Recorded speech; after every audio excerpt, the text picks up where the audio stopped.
কিবলার দিকে পা দিয়ে ঘুমানো কি জায়েজ? জি জায়েজ।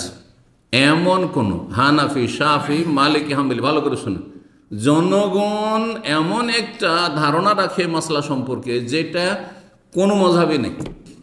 হানাফি হোক, শাফি হোক, মালিক হোক, হাম্বলি, সমস্ত মজহাব একমত যে এমন কোনো দলিল পাওয়া যায় না যে কিবলার দিকে পা করে ঘুমানো যাবে না।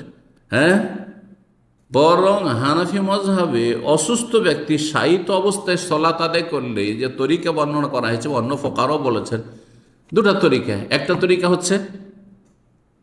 তরিকা হচ্ছে কি, যে আপনি এমনভাবে শুইবেন যে ডান দিকে কাত হলে কিবলা মুখিয়ে সলাত আদায় করতে পারবেন।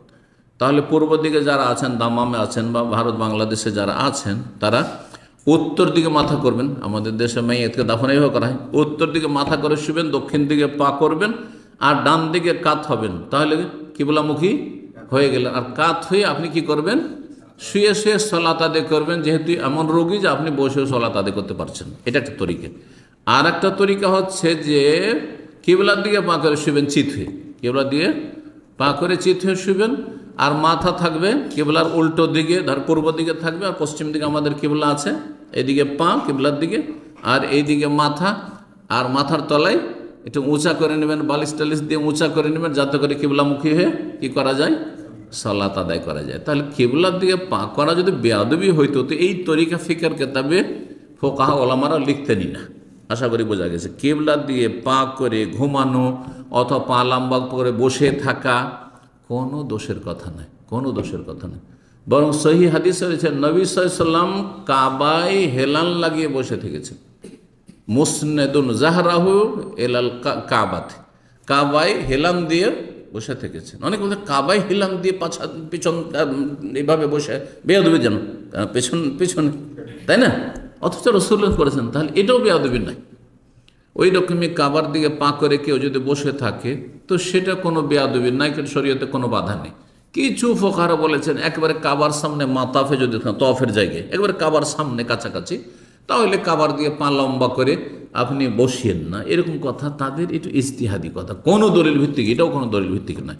হ্যাঁ, সামনে যদি কোরআনে কারীম থাকে, সামনে কোরআনে কারীমের সেলফ আছে, তাহলে সেদিকে পা লম্বা করে শোয়াও জায়েজ নয়। হ্যাঁ, একমাত্র ওপরে থাকে সেটা আলাদা কথা, ধরো ওপরে আলমারিতে রাখা আছে, সেলফে রাখা আছে।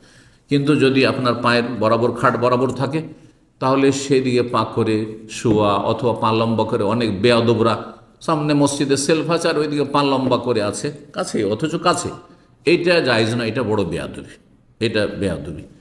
এইরকমটা না, এইরকম কোনো বড় ব্যক্তি বসে আছে, ওস্তাদ বসে আছেন, বাপ বসে আছেন, বাপের সামনে পা লম্বা করে বসে আছেন, অনেক বেয়াদব ছেলে মেয়েরা বসে থাকে না, এটাও ঠিক নয়, এটা বেয়াদবি।